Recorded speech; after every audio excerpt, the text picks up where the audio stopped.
Life can feel unshakably secure until the smallest doubt wedges its way in and unravels everything you thought you knew. That's where my story begins.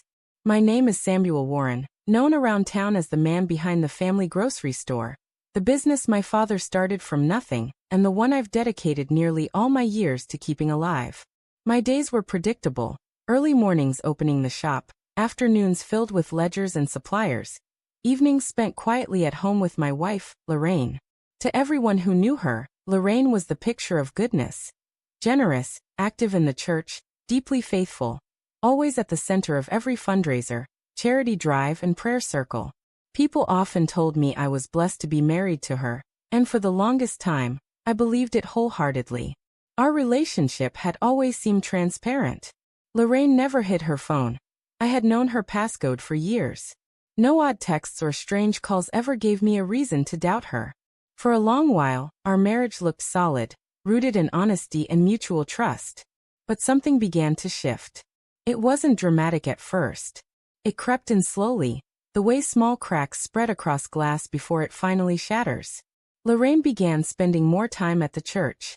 Where she used to come home before dark, she now stayed out until late, explaining that new events and responsibilities demanded her presence. Her excuses sounded reasonable, even comforting in their calm delivery. Yet somewhere deep inside, I felt a nagging whisper that something didn't add up. At first, I fought the feeling. I told myself I was being unfair, that suspicion had no place in a marriage built on love and shared faith. But the unease kept growing. One night, as I worked through invoices at my desk, Lorraine called to say she would be at the church for hours, cleaning for an upcoming event. Her voice was gentle, steady, reassuring. Yet after I hung up, I couldn't shake the sudden surge of doubt. Without a second thought, I grabbed my keys and drove to the church. The town was quiet under the night sky as I pulled into the lot, my pulse racing. But the building was dark. No lights, no cars, no movement. I circled the grounds, checked the doors. Everything was locked, deserted. I waited in my truck, hoping maybe she would appear, but the silence never broke. That's when the truth began to harden inside me. I didn't say anything to her that night.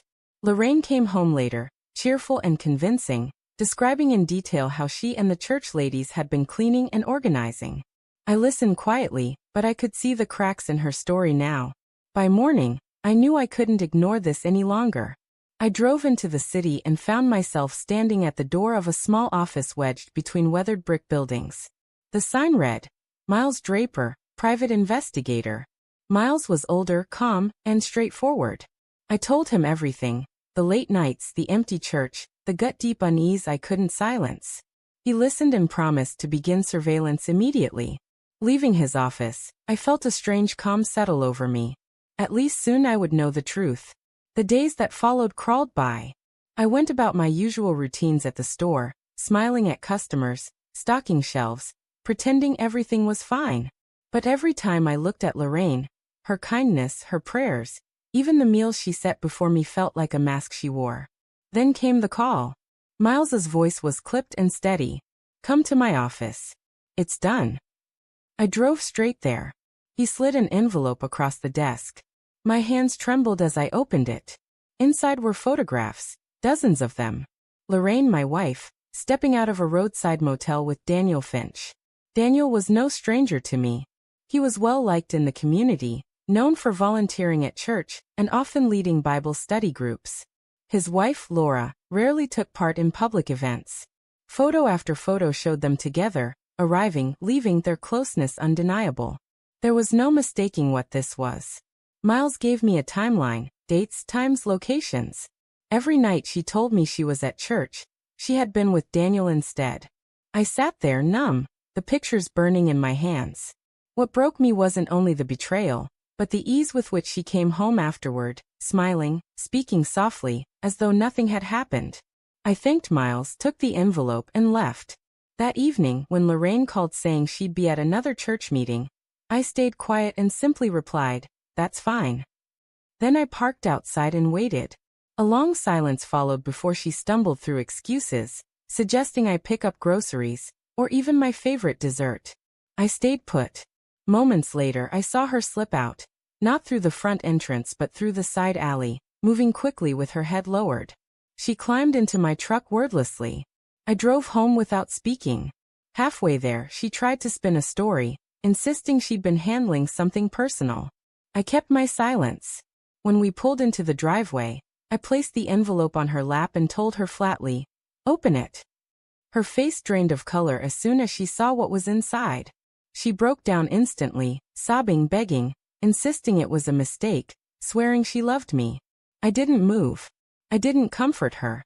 When the clock struck the hour, I gave her one sentence. "You have 1 hour. Pack your things. Leave." Then I walked inside, leaving her in tears. She packed in a daze, dragging her suitcases behind her. I didn't watch her leave.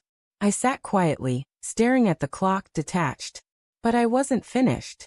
I drove to Daniel's home, knocked firmly, and asked to see his wife. Laura appeared, confused.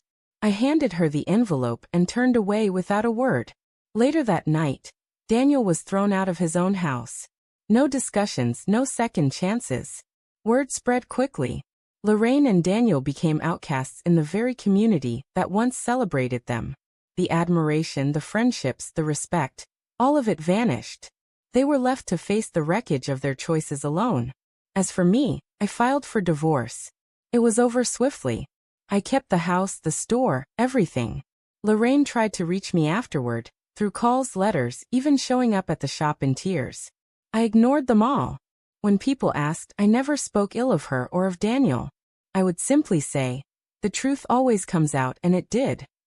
Their affair collapsed under the weight of exposure, leaving them both with nothing.